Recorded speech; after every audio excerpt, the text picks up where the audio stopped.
శ్రీమహాగణాధిపతయే నమః. సరస్వత్యై నమః. శ్రీగురుభ్యో నమః. హరి ఓం. హే గోపాలక హే కృపాజలనిధే హే సింధు కన్యాపతే హే గోపీజననాథ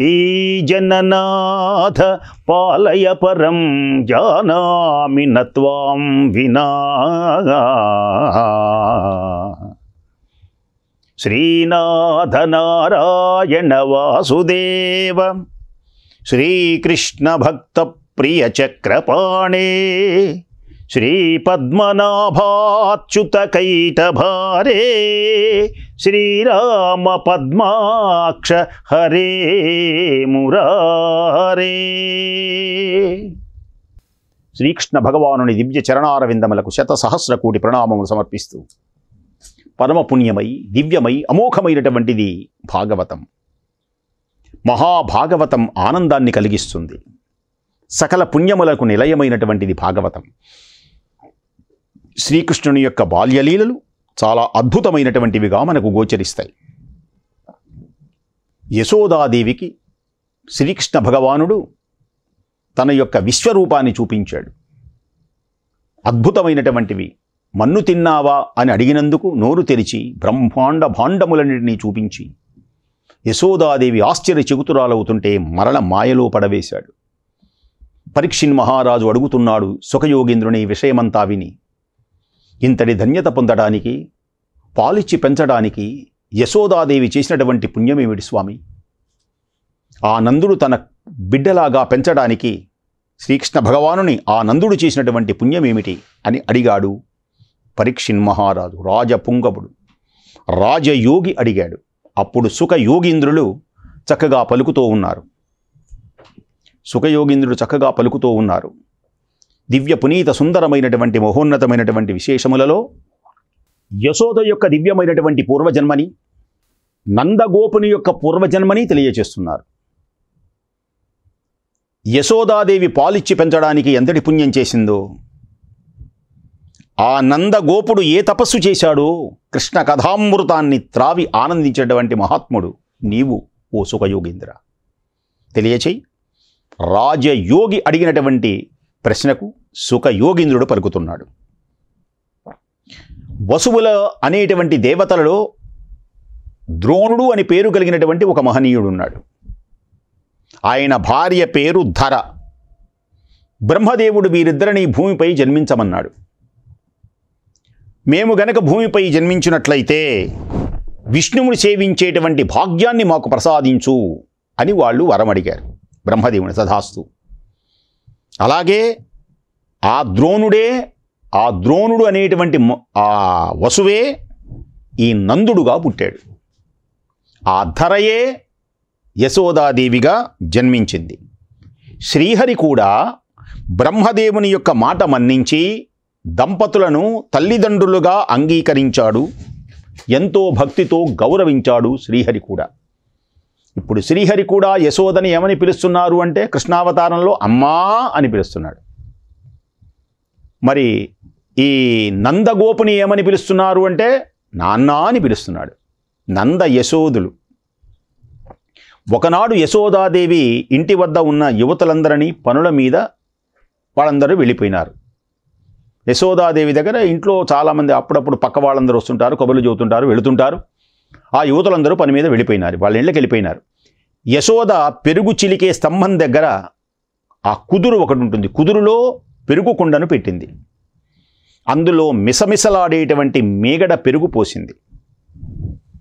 ఆ తరి త్రాడికి కవ్వాన్ని తగిలించి పెరుగుని చిలకటం మొదలుపెట్టింది. నుంచోని చిలుకుతారు గల్ గల్ గల్ అని. అన్నమాచార్యుల వారు వర్ణిస్తారు. గొల్లెతల్లు సల్లలు చిలుకగా వెళ్ళి విరిసెని విష్ణు కథ త్రొణింగ్ త్రొణింగ్ త్రొణింగ్ అలా చిలుకుతూ ఉంటారన్నమాట. చిలికేటువంటి ఆనందం.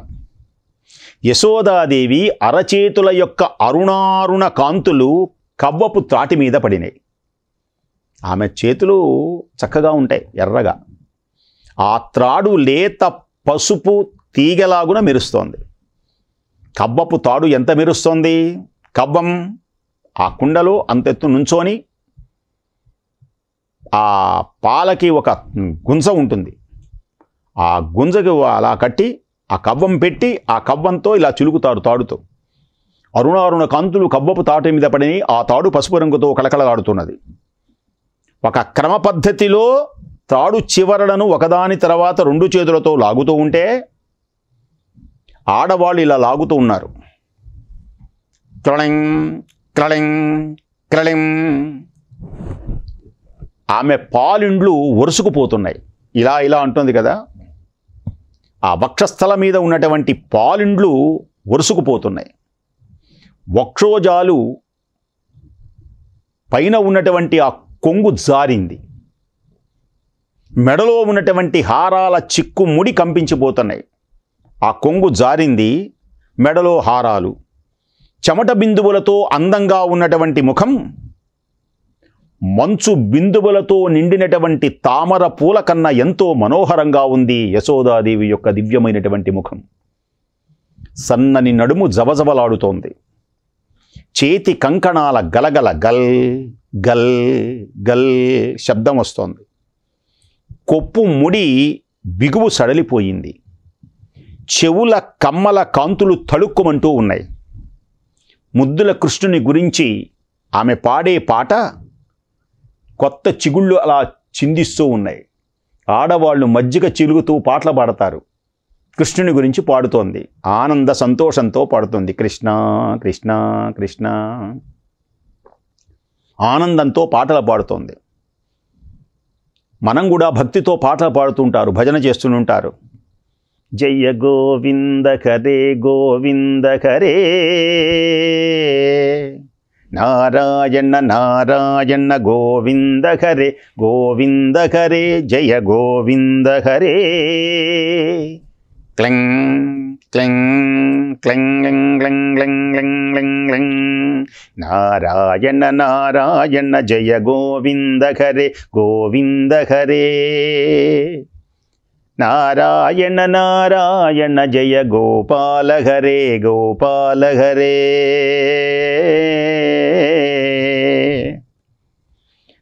కరుణావార కరుణావార కరుణాపార వార వరుణాలయ గంభీర నారాయణ. కరుణాపార వార వరుణాలయ గంభీర నారాయణ. నవనీరద సంకాశ కలికల్మషనాశ నారాయణ నారాయణ.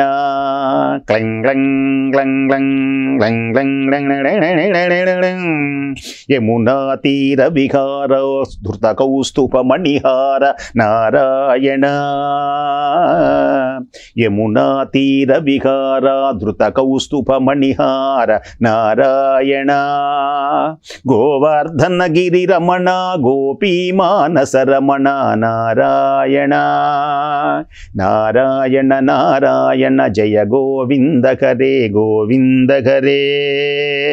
నారాయణ నారాయణ జయ గోపాల హరే గోపాల హరే. అద్భుతంగా పాడుతుంది యశోదాదేవి. అసలు గోప బాలకులు అందరూ పాడతారు, మన ఇళ్లలో కూడా పాడతారు. ఆ మజ్జిగ చేసేటప్పుడు ఆ మజ్జిగ ఎంత తీయగా ఉంటుంది, గోవింద గోవింద గోవిందని. ఆ గోవింద నామస్మరణతో, నారాయణ నామస్మరణతో మారుమురోగుతూ ఉంటాయి. అద్భుతమైనటువంటి కృష్ణుని ఉద్దేశించి, ముద్దుల కృష్ణుని ఉద్దేశించి పాడుతున్నది బుజ్జి నాన్న చిట్టి నాన్న అంటూ. పాటలు చెట్ల చిగుళ్ళు తొడిగిస్తూ, కొత్త కొత్త చిగుర్లు తొడిగిస్తూ ఉన్నాయి ఆమె పాడుతూ ఉంటే. ఈ విధంగా యశోదాదేవి పెరుగు చిలుకుతూ ఉన్నది. ఆ సమయంలో కృష్ణుడు ఆమె చుట్టూ తిరుగుతున్నాడు. ఆమె కొంగు పట్టుకున్నాడు, అక్కడే తిరుగుతున్నాడు. బుజ్జి కృష్ణుడు, చిన్ని కృష్ణుడు ఆమె పైన వ్రాలుతున్నాడు. కొంచెం పక్కకు ఉండరా, పక్కకు ఉండరా అంటోంది. దగ్గరకు వస్తున్నాడు. ఆమె పైట లాగుతున్నాడు, అల్లరి చేయటం మొదలుపెట్టాడు. అక్కడ మజ్జిగ ఏమాత్రం ఉన్నా కుండ పట్మని పగిలిపోతుంది. జాగ్రత్తగా చిలకాలి. అమ్మా రావే రావే రావే పాలివవే పాలివవే అంటూ గంతులు వేస్తున్నాడు కృష్ణ భగవానుడు. ఆ సమయంలో దగ్గరకు వచ్చి కవ్వాన్ని కదలనివ్వకుండా పట్టుకున్నాడు. ఆపుతావా లేదా అంటూ దగ్గరకు వచ్చాడు. ఆ కాళ్ళు పట్టుకున్నాడు, ఆ చేతులేమో పైన ఉన్నాయి. మెల్లమెల్లగా కొండ దగ్గరకు వచ్చి కవ్వాన్ని పట్టుకున్నాడు. అలా కవ్వం పట్టుకున్నటువంటి కృష్ణుని చూచి యశోదాదేవి నవ్వింది. కిలకిల కిలకిల కిలకిల నవ్వింది. బుజ్జి నాన్నను చూసి పులకరించిపోయింది, ఆనందించింది. దగ్గరకు తీసుకుంది. ముందు ఆ మజ్జిగ చేయటం, ఆ చల్ల చేయటం ఆపివేసింది. ఒళ్ళో కూర్చోబెట్టుకున్నది. ప్రేమగా జుట్టు నిమిరింది. జుట్టు అలా చిక్కన బుజ్జి నాన్న చిట్టునాన్న చూసింది. బాలకృష్ణునికి పాలు ఇవ్వటం సాగింది. తర్వాత మజ్జిగ చేసుకోవచ్చులేనని కూర్చొని ఆ జుట్టు నిమురుతూ ఆ చక్కగా ఒళ్ళో కూర్చోబెట్టుకొని పాలు ఇచ్చింది. నన్నల్లయ్య చక్కగా అమ్మ రొమ్ములో తలదూర్చి చక్కగా గుడ్డ వేసింది. చక్కగా పాలు తాగుతున్నాడు మహానుభావుడు.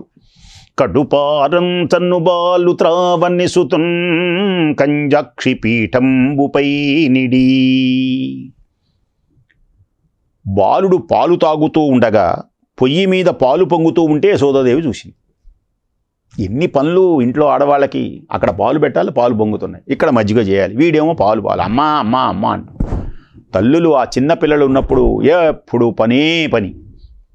కడుపారం చన్నుబాలు ద్రావన్ని సుతన్ కంజాక్షి పీఠంబుపై నిడి పొంగారెడు పాలు డిండించుటకునై గంగ. పాలు తాగుతూ ఉన్నాడు, ఇక్కడ పొయ్యి మీద పాలు పొంగుతూ ఉన్నాయి. కృష్ణుడు పాలు పూర్తిగా తాగకుండానే ముందు ఆ పాలు కదా, ముందు వీడిని అక్కడ దింపి పాలకుండ దించడానికి గబగబా లోపలికి వెళ్ళింది. మధ్యలో దించి వెళ్ళిందనేటువంటి కోపంతో కృష్ణుడు ఒక వాడి అయినటువంటి రాతితో పెరుగు కొండని బద్దలు కొట్టేశాడు. అని ఒక రాయి తీసుకొని ఫళామని కొట్టాడు ఆ మజ్జిగ చేసేటువంటి కొండని. పగిలినటువంటి దదిభాండంలో నుంచి వెన్న వస్తూ ఉన్నది. ఇంకప్పుడే వెన్న చిలికింది కదా, వెన్న తీయాలి. ఇట్లా పైపెచ్చు దొంగ కన్నీళ్లు గారుస్తూ ఏడు మొదలుపెట్టాడు. వెన్న తింటూ అంటూ మొత్తం అంటూ ఆ వెన్న మొత్తం తినడం మొదలుపెట్టాడు. యశోద పొయ్యి మీద పాలు దించి వచ్చేటప్పటికీ ముక్కల ముక్కలుగా పడిపోయినటువంటి పెరుగు కొండను చూచింది. ఇన్ని మజ్జిగ పాడైపోయింది. అక్కడ కూర్చొని ఆ పాలన్నీ ఉంటే ఆ మధ్యలో కూర్చొని వెన్నబోద్దు తింటున్నాడు అంటూ. మనకు బొమ్మలు ఉంటుంటాయి చూడండి, కుండ అలా దొర్లుతుంటే ఆ కుండలో నుంచి వచ్చేటువంటి వెన్నపూసను తినేటువంటి కృష్ణుడి యొక్క బొమ్మ ఉంటుంది. తుంటరి కొడుకు వెన్న మీగడ తిన్నాడని గ్రహించి, ఏం కొడుతుంది పాపం, కొడితే కుండ రాదు కదా, సరే ఆ వెన్న తింటున్నాడు, ఏడవకుండా తింటున్నాడు. నవ్వుకొని కొడుకు కోసం చూస్తే ఆ కుంటె కృష్ణుడు కంటికి కనిపించలేదు. వెతుకుతూ బయలుదేరింది. ఆ వంటింట్లోని చూసినప్పుడేమో వెన్నపోసి తింటున్నాడు, ఆ కుండ పగిలిందని అర్థమైంది. గబగబా వచ్చింది, వచ్చేటప్పుడు కృష్ణుడు కనపడలే. ఇక్కడ పారిపోయినటువంటి కృష్ణుడు తల్లి కొడుతుందేమోనని భయం పుట్టిందో, లేకపోతే లీలలు చూపించాలనుకున్నాడు, ఏమైందో తెలియదు. కానీ కృష్ణుడు ఇక్కడి నుంచి గబగబా వెళ్ళి ఇంకొకళ్ళ ఇంట్లో ప్రత్యక్షమైనాడు. చాలా కోపంగా ఉన్నాడు. నాకు పాలు ఇవ్వలేదని ఒక రోలు తిరగేసి దాని మీద ఎక్కి నిలబడి ఉట్టి మీద ఉన్నటువంటి వెన్న తీసి ఒక కోతికి పెడుతున్నాడు. ఇంకోళ్ళింటికి వెళ్ళేటప్పటికి ఆ గోడ మీద కోతి ఉన్నది, ఆ కోతికి పెడుతున్నాడు. ఉట్టి మీద ఉన్నటువంటి ఎదుటి వాళ్ళింట్లో ఉన్నటువంటి ఉట్టి మీద ఉన్నటువంటి వెన్నను ఒక చిన్న ఇది వేసుకొని ఎత్తుగా దాన్ని పెడుతున్నాడు. యశోద వచ్చి చూసే సమయానికి అతడు చేస్తున్నటువంటి అల్లరి పని అది. ఇంట్లో కొండ పగలగొట్టాడు, ఆ వెన్నపూస మొత్తం తిన్నాడు. ఆమె పొంగేటువంటి పాలు అక్కడ ఆ పాలు దించి వచ్చేటప్పటికీ మనవాడు పక్క ఇంట్లో ఉన్నటువంటి ఆ బాలకృష్ణుడు, తుంటరి కృష్ణుడు, చిలిపి కృష్ణుడు ఉట్టి మీద వేసి ఆ వాళ్ళ వెన్నపూసని ఆ మీగడని కోతికి పెడుతున్నాడు. కృష్ణుడు అలా చూసినటువంటి యశోదాదేవి కోపం వచ్చింది. మరీ అల్లరి ఎక్కువైపోయిందని బెత్తం తీసుకుంది. బెత్తం చేత పట్టుకొని రే కృష్ణ కృష్ణ కృష్ణ అంటూ బెదిరించింది. కన్నయ్య, నీవు ఇంతవరకు ఎవరికి చేతికి చిక్కలేదంటున్నారు, ఇప్పుడు అర్థమైంది నీ సంగతి ఏంటో. అంతకుముందు ఆడవాళ్ళందరూ వచ్చి, గోపికలందరూ వచ్చి పట్టుకోమని చెప్పాను. వాళ్ళెవ్వరూ మాకు చిక్కటలేదమ్మా, తాళం కూడా పెట్టాము, కానీ ఎట్లా దూరాడు మాకు చిక్కటలేదని చెప్పారు. ఇప్పుడు చిక్కావు. ఎవరికి చిక్కటల్లేదంటున్నావు. చిక్కడు వ్రతములన్ తపములన్. పరమాత్మ చిక్కడు. వ్రతాలు చేశాను కదా చిక్కుతాడనుకున్నారేమో. వ్రతాలు చేశాను కదా, తపస్సులు చేశాను కదా, దానాలు చేశాను కదా అనుకుంటారేమో. ఎవరికి ఎప్పుడు ఎలా చిక్కాలో భక్తితో ఉన్నటువంటి వాళ్ళకు మాత్రమే పరమాత్మ చిక్కేది తెలుసుకోండి. ఇంతవరకు నిన్ను ఎవరూ శిక్షించలేదని, నన్నెవడూ పట్టుకోలేడు అనుకుంటున్నావు, ఎవరూ నిన్ను అడ్డుకోలేరని, ఎవరూ నిన్ను భయపెట్టరని నీకు బొత్తిగా అదురు బెదురు లేకుండా పోయిందిరా. నన్నెవడు పట్టుకుంటాళ్లే, నన్నెవడు కొడతాళ్లే, మా అమ్మ కూడా కొట్టదు, నా మీద ఎవడరా పిత్రులు చెప్పేది, అదురు బెదురు లేకుండా. అందుకే కదరా నా మాట లక్ష్య పెట్టలేదు. కానీరా ఇవేళ నువ్వు ఎలా తప్పించుకుంటావో చూస్తాను, నిన్ను ఎలా పట్టుకోవాలో నాకు తెలుసు. ఈ విధంగా కృష్ణుని అదలిస్తూ యశోదాదేవి దుడుకుదనాన్ని తలుచుకొని తనలో ఈ విధంగా అనుకుంటున్నది. ఇతడు పసివాడనుకొందుమా, ఇతడు పసివాడేనా, బాలుండి తన్ని భావింతునందునా, ఏ పెద్దలను నేరరి క్రమంబు, బాలుండి తండని భావింతునందునా, ఏ పెద్దలును నేరరు ఈ క్రమంబు, వెరుంగుటకునై వెర్రిపింతునందునా, కలిగి లేడొక్కడుగాని లేడు, వెర్రపుతో నా బుద్ధి వినిపింతునందునా, తను తానయై బుద్ధి తప్పకుండు,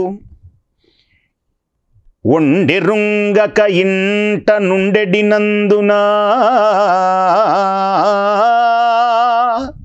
చొచ్చి చూడని దొక చోటు లేదు, తన్ను ఎవరైనా తలపోయ బారెడు యోజలేదు, భీతి ఒకటి